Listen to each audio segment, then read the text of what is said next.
জেলে থেকে জেলার সভাপতি হয়েছিলেন, এবারে বই লিখে ফেললেন অসিত মজুমদার। নাম দিলেন কারাগারের অন্তরার 20 দিন। বইয়ের বিষয়ে কারাগারে কাটানো দিনগুলো কেমন ছিল। অসিত মজুমদারের কালীঘাট তৃণমূলের হুগলি জেলার সভাপতি, চুঁচুড়ার প্রাক্তন বিধায়ক। 31শে মে চুঁচুড়া থানায় গ্রেপ্তার করে অসিত মজুমদারকে। প্রায় 20 দিন হুগলি জেলে বন্দী থাকার পর ছাড়া পান অসিত। এদিন প্রেস ক্লাব অব হুগলির সভা করে বইটির আনুষ্ঠানিক প্রকাশ করেন। অসিত বলেন, বহুদিন রাজনীতি করেছি, বিরোধী রাজনীতি করেছি, আগেও কিন্তু জেলে যেতে হয়নি।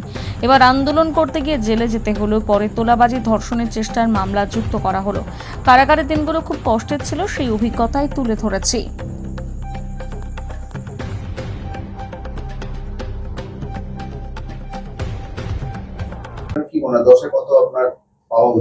বলবেন তো আপনারা, আমি বলতে পারি, বলবে মানুষ।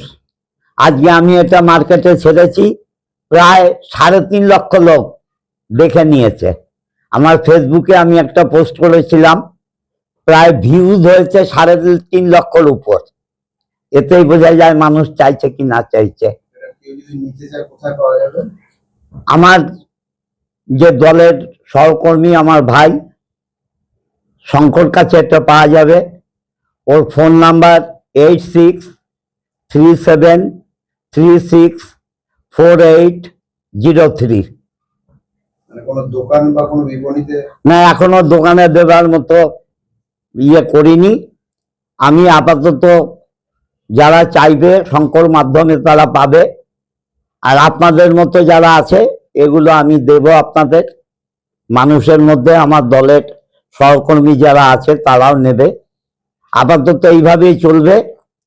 পরে আমি ডিমান্ড বুঝে বিভিন্ন আমার মেসেজে কমেন্ট করেছে, দাদা অ্যামাজনে দিন, দাদা ফ্লিপকার্টে দিন। হ্যাঁ, সারা বাংলা থেকেই এসছে। আগামী দিন ভাববো যে কিভাবে করা যায়, কিন্তু প্রথমেই যেটা দরকার আপনাদের সহযোগিতা। না, আমি তো আজকে প্রকাশ করলাম। আমি এই হুগলি প্রেস ক্লাব সম্পাদককে দিয়েছি ফার্স্ট, এবং তারপর আমার সহকর্মীদের দিলাম। নেত্রীকে নিশ্চয়ই পাঠাবো, আমি কালীঘাটে গেলে নিশ্চয়ই দিয়ে আসবো। না, দিদিকে এখনো জানাইনি, আমি প্রকাশ করে জানাবো।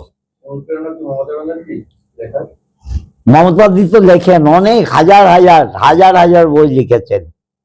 অনুপ্রেরণা দিদি নিশ্চয়ই, কিন্তু আমার এই 20 দিন জেলে থেকে জেলের মধ্যে বসে লেখার ইচ্ছা ছিল, তাহলে আরো পুঙ্খানুপুঙ্খ লিখতে পারতাম, কারণ অনেক পয়েন্ট ভুলে গেছি। আমি বই রিলিজ হওয়ার পর আরো 2-3টে পয়েন্ট মনে পড়েছে, কিন্তু সেগুলো ভুলে গেছি।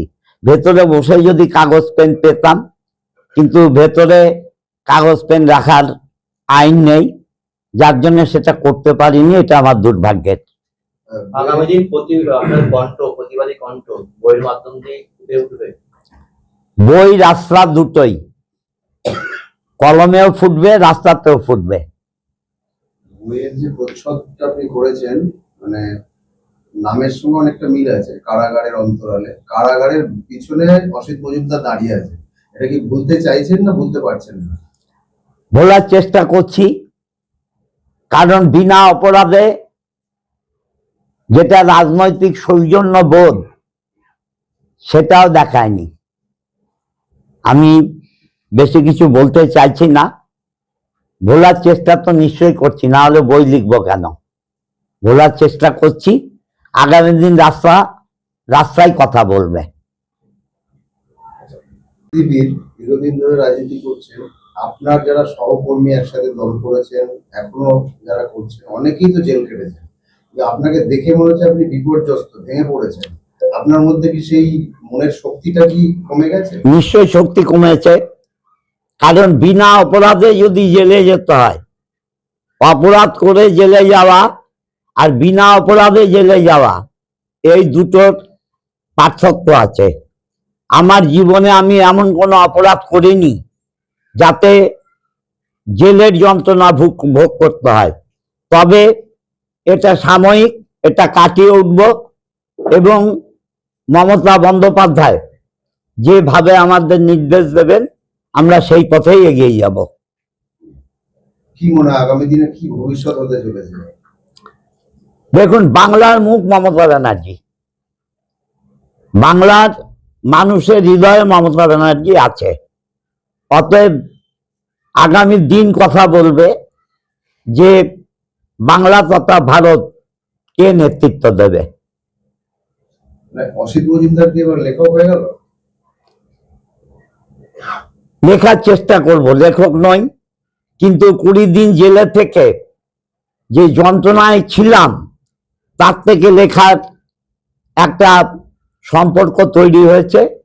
নিশ্চয়ই লিখব। দিদিও লেখেন অনেক বই, অনেকেই লেখেন। রাজনীতির সঙ্গে ধারাবাহিকভাবে বই লেখাও চালু করব। এরকম বিজেপি তো একটা সময় বলেছিল যে বিনা কারণে তাদেরকেও জেলে ভরা হয়েছে, বিভিন্ন সময় অভিযোগ তুলেছেন।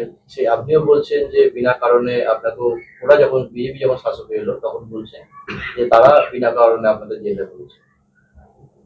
দেখুন, কে কি অবস্থায় ছিল, যে ছিল সেই বলতে পারে। আমি বিনা কারণে গ্রেপ্তার হয়েছি এটা বললাম। অন্য কেউ যদি বিনা কারণে গ্রেপ্তার হয় সে তার ব্যথার কথা নিশ্চয়ই বলবে, বলার অধিকার আছে।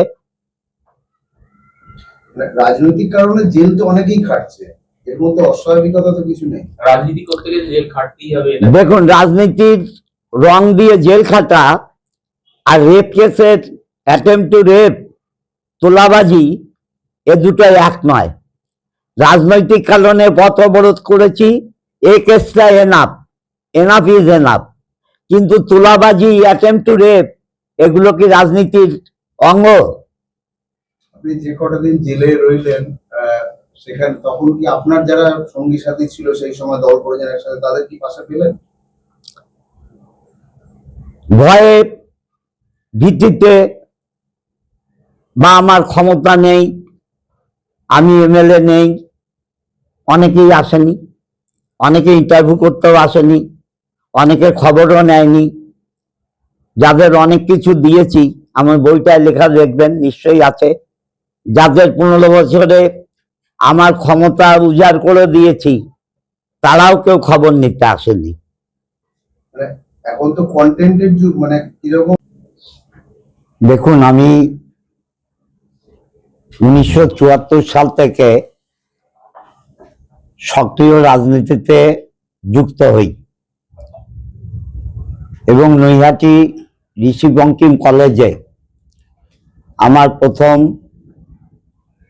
রাজনীতির হাতে খড়ি। আমি ইউনিভার্সিটিতে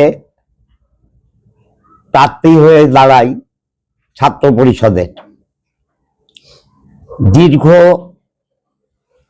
এত বছর রাজনৈতিক অভিজ্ঞতায়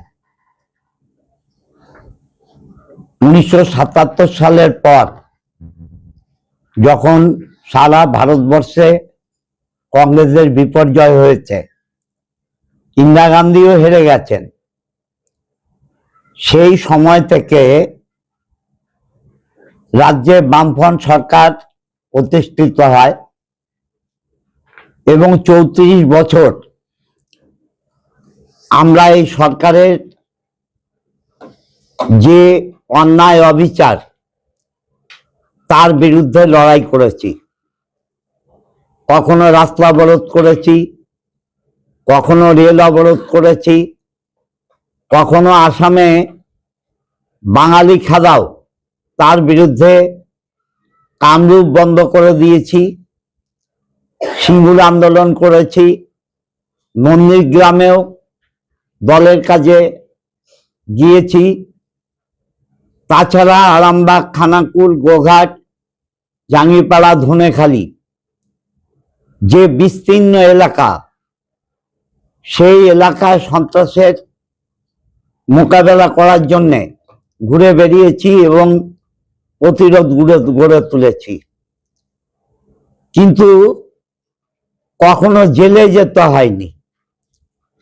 অনেক আন্দোলন করে পুলিশ তুলে নিয়ে গেছে, আবার নিজেদের পার্সোনাল বন্ডে বা কোর্ট থেকে বেল নিয়েছি। যখন মহাজাতি সদন আমাদের ছাত্র পরিষদের অফিস প্রথম মুখ্যমন্ত্রী জ্যোতি বসু সরকার প্রয়াত নেতা দখল করলো, তখনও আন্দোলন করে আমরা লালবাজারে অ্যারেস্ট হয়েছি। পরের দিন ব্যাংশাল কোর্ট থেকে ছাড়া পেয়েছি। কিন্তু কোনো অপরাধ না করে অভিষেক বন্দ্যোপাধ্যায়ের উপর হামলার সংবাদ শুনে আমাদের পারমিশন করা মিছিল, পারমিশন নিয়ে মিছিল করেছিলাম, সেই মিছিল নিয়ে 10 মিনিট রাস্তা অবরোধ করি এবং আপনারা দেখেছেন রাস্তার 3 দিক ফাঁকা ছিল, গাড়ি ঘোড়া সব গেছে। সেই অবস্থায় সেদিন আমরা অ্যারেস্ট করতে বললাম, পুলিশ আমাদের অ্যারেস্ট করলো না। আমরা 10 মিনিট বাদে আমাদের আন্দোলন প্রত্যাহার করলাম। পরের দিন সকাল থেকে আমাদের কাউন্সিলরদের এক এক করে অ্যারেস্ট করা আরম্ভ করলো। প্রথম 2 নম্বর ওয়ার্ডের কাউন্সিলর রঞ্জন, 8 নম্বর ওয়ার্ডের কাউন্সিলর নির্মল, 20 নম্বর ওয়ার্ডের কাউন্সিলর সমীর। এইভাবে যখন অ্যারেস্ট হচ্ছে, অরুণ থেকে, সানোয়ার থেকে, আমাদের জয়ন্ত থেকে যখন অ্যারেস্ট হচ্ছে, আমি তখন থানায় এলাম নিজে থেকেই। আমাকেও থানার মধ্যে ঢুকিয়ে গ্রেপ্তার করা হলো। পরে Partha Saha, vice chairman, chairman, পিল্টে, সবাইকে আমরা ভেবেছিলাম বেল হবে, কিন্তু এমন একটা অ্যাক্ট দিয়ে দিল 9 MPO অ্যাক্ট, যে আমরা নাকি সরকারি সম্পত্তি ধ্বংস করেছি এবং তার জন্যে আমাদের বেল রিজেক্ট হলো এবং 5 জন পিসি গেলেন আর আমরা 5 জন জেলে গেলাম। আমি, কাজী, পিল্টে, নির্মল আর পার্থ। বাকি সানোয়ার, অরুণ, জয়ন্ত, রঞ্জন, সমীর এরা পিসি গেল, পুলিশ কাস্টডি গেল। এই জেলে যাবার পর আমার প্রথম 31 তারিখ জেলে যাই। আমার তখন মনে হলো জেলে রাত কাটাবার পর যে আমি একটা বই লিখব জেলে বসেই, কিন্তু কাগজ নেই, পেন নেই, কেউ চাইলেও দিতে চায় না। সেই অবস্থায় জেলের বাইরে প্রায় 20 দিন আমি জেলের অন্তরালে রইলাম এবং জেলে থাকার সময় আমাকে যে কেসে নেওয়া হলো আরো 2টো কেস দিয়ে দেওয়া হলো। একটা কেস দিল তোলাবাজির, একটা কেস দিল অ্যাটেম্প টু রেপ।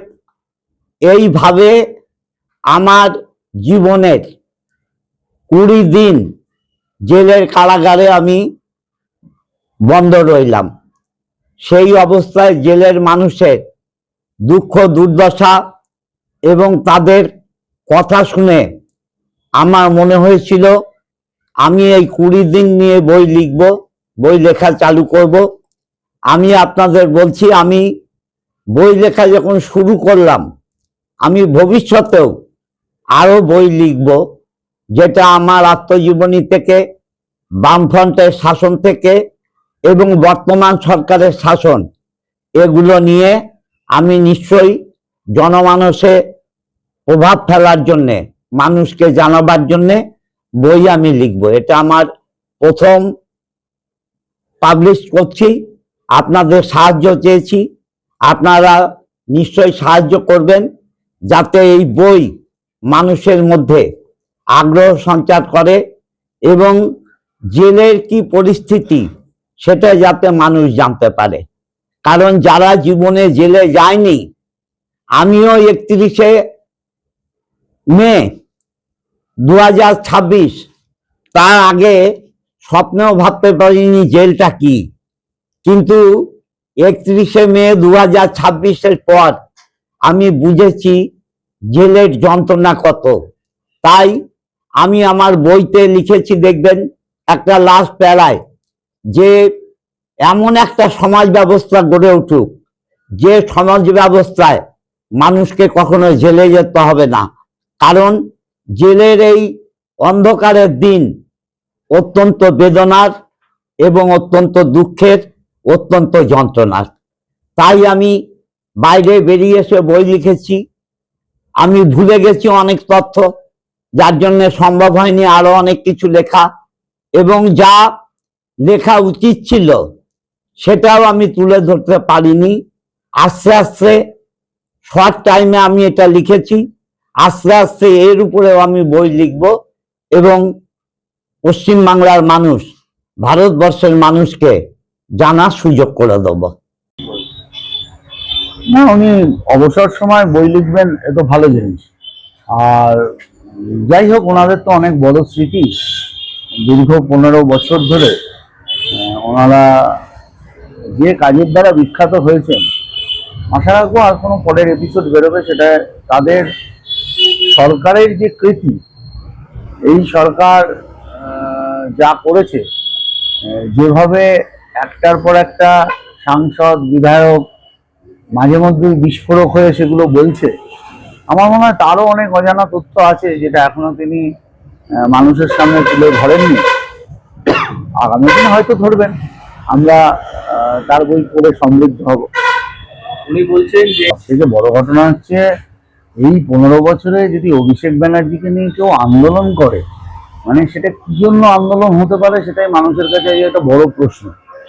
এটা খুব সত্যি কথা। আমরা সেবাশ্রয় নিয়ে তার যে গুণকীর্তি ধরা পড়ছে, একটার পর একটা ক্ষেত্রে চুরি জোচ্চুরিতে এই সরকার প্রতিটা দিন যা বেরিয়ে আসছে, সত্যি এটা বই লেখার মতো। আগামী দিন আমরা আশা রাখবো তিনি এই তৃণমূলের সরকারে যে 15 বছরে একটার পর একটা তথ্য সামনে আসছে, আমরা এরকম কোনো একটা বই দেখতে পাবো যার নামকরণ থাকবে চোরেদের রীতিকথা।